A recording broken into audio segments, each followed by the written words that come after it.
Good morning. Welcome to Orange Island in Changsha. Famous apparently for statues and other bits and pieces, historical displays, etc. Well done to England this morning. I caught the extra time part. Just watched the RGs beat Switzerland in extra time. So I might have to stay up next, was it Tuesday or Wednesday, to watch England in the morning. I can't see them winning personally. I don't think they're good enough. Nor are the RGs, to be fair. So it will probably be the French versus someone in the final, and the French are going to win it. By far and away the best team. Anyway, I'm on Orange Island. It's 39 Celsius. I'm absolutely boiling. Let me just switch it round. In the foreground, if that's the right way of saying it, that is Changsha City, the main part. That's the bridge going over, linking the two parts of the city together. Orange Island's on its own. It's only accessible by the bridge or the underground metro station. You would think it Sunday morning and you'd think it would be really busy. Well, it is. It's packed, mainly full of Chinese tourists. I haven't seen one foreigner. So I spent 5 days in Wuhan, didn't see one foreigner. Spent spending 2 days so far in Changsha, have not seen one foreigner. I'm the most British person here. I have no idea what's that. That's obviously downtown. Not too sure what that building is up there, as in you can just see, it looks like an observation tower. But yeah, I've seen no white people since Chongqing. I saw loads of white people in Chongqing. I've seen none in Wuhan and none in Changsha.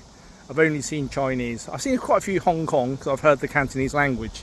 So the reason it looks really quiet, but actually it's really packed. This is the part, I think, the running or the walking. Now, as you probably know, if you've ever seen, Chinese people tend to cover themselves up with umbrellas. I mean, basically it's 39 Celsius and it looks like autumn in terms of their clothes. So they wear hats, scarves, elbow things, they'll have umbrellas. They basically hate anything to do with the sun in terms of getting a suntan. And the reason why I'm down here, you can just see a couple of people up there. That's the road, if that's the right way of saying it, the sort of racetrack they call it, which has all the trains and the like the land trains, you know, like the ones that you would see in parks in the UK. I mean, you can just see the top of it. Can you? Or maybe not, actually. And you've also got shuttle buses. And there's also meant to be cruise ships, but I don't think there's any left for today. This is about coming up to 1 o'clock. The reason I'm saying that is because I've really struggled to book stuff. So I just about got into the park. I tried to book a cruise ship, and I think she told me there wasn't a cruise ship. I think. Looking online, I don't think there is. I tried to book a train ticket. Oh, dearie me, that was one of those land trains. That just confused the hell out of me in terms of times and what I can book. I can book my own private shuttle bus if I want, but that's like 150 quid for the day, which is probably not worth it for just me for an hour.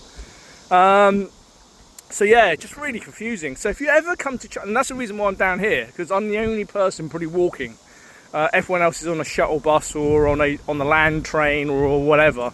I'm probably the only crazy person, the only foreigner who would even dare come out in the heat at 39 Celsius, which, to be fair, is pretty crazy. I think there's some boats in the foreground you can see, but I'm pretty sure there were no more boats for the day because she definitely shook her head. Whether she was shaking the head at that or shaking the head that she didn't understand a word I was saying. So if you do ever come to China, and it is such a beautiful place, it really is. It's scenic. You can see the humming. I thought they were crickets, but they are like they latch themselves to the branches and the wood in terms of the trees, and they make this humming noise. So apparently they're very common in China. Let me get out of the way of this motorbike. I get run over as well. So to be fair, if I am going to die in China, it is going to be by a motorbike running me over because I've got nowhere else to go. Because they are just absolutely crazy at traffic lights and stuff like that. They just go all over the shop. I'm trying to get some shade, but I'm struggling here. It looks like it's completely bathed with sunshine, and as much as I love to be brown, it's boiling. So yeah, I really struggled on the apps. Really struggled, and I really struggled ordering food, because it's okay ordering stuff, but when they ask you a question, like, do you want this, or do you want that, are you happy with the chili? I have no idea what they're saying, even though I've tried to learn the basic words. A, they speak too fast, which is how Chinese people do speak. And secondly, I've got my hearing of the Chinese language in terms of Mandarin is really poor. So I try and pick up, if I can pick up a certain words, then I'll try and piece it together in terms of the sentence. But no, it's a real struggle. I mean, I just got a sandwich from the shop, and I think he asked me if I wanted it heated up. But then in the end, he had to point at the microwave. So yeah, it's been a real nightmare. So my own fault, obviously, because this is China. I speak Mandarin. Obviously, I speak English and some Cantonese. But yeah, a real issue. So if I'm being completely honest, I might have, if I was being clever, I should have just booked an English-speaking tour guide for 2 days, and just, I mean, I'd obviously get a pretty one, and then just do it that way. So I mean, it's not that, I think it's like 70-80 pounds a day, but if I'm being honest, I would have probably got more enjoyment out of that than struggling around the city on my own trying to speak, because hardly anyone speaks English here. Not even like the basic words, like some of them, I think bye bye is the same in the sense of Mandarin and English and Chinese and Cantonese. But I'm going to walk up here and try and get some shade under the trees. But if you ever come to China, I would probably say, because it's a real nightmare with the apps and how you pay stuff as well.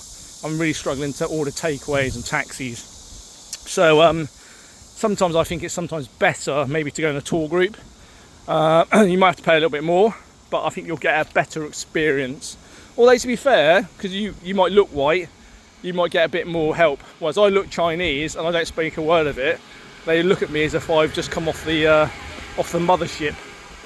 Anyway, I'm just walked up the hill back into the where the trains are going round. So I thought I'd walk up here actually, see if I can get some shade by the trees, because I'm baking. It's 39 Celsius and it's really humid. And I'm the only person, look, no one else is stupid enough to be walking. They're all on trains. So, I don't know if I can get off here and climb over. Let's have a look. I probably can actually. Let me just try and climb over. Yeah, gonna try and get some shade by the trees. Oh, too hot. Anyway, so I'll leave you in peace. My 8-minute video on Orange Island. Let me just take the fitness footpath is down there. So I was on the fitness footpath, which obviously I'm not fit. I'm a 51-year-old bloke. Well, actually fair, I think on average in China I've done about 25,000 steps a day, and that has literally killed me. I'm going to get a massage later, although I did get a massage and I got a bloke. So to be fair, it was really good, but bloody hurt. Anyway, I'll leave you in peace.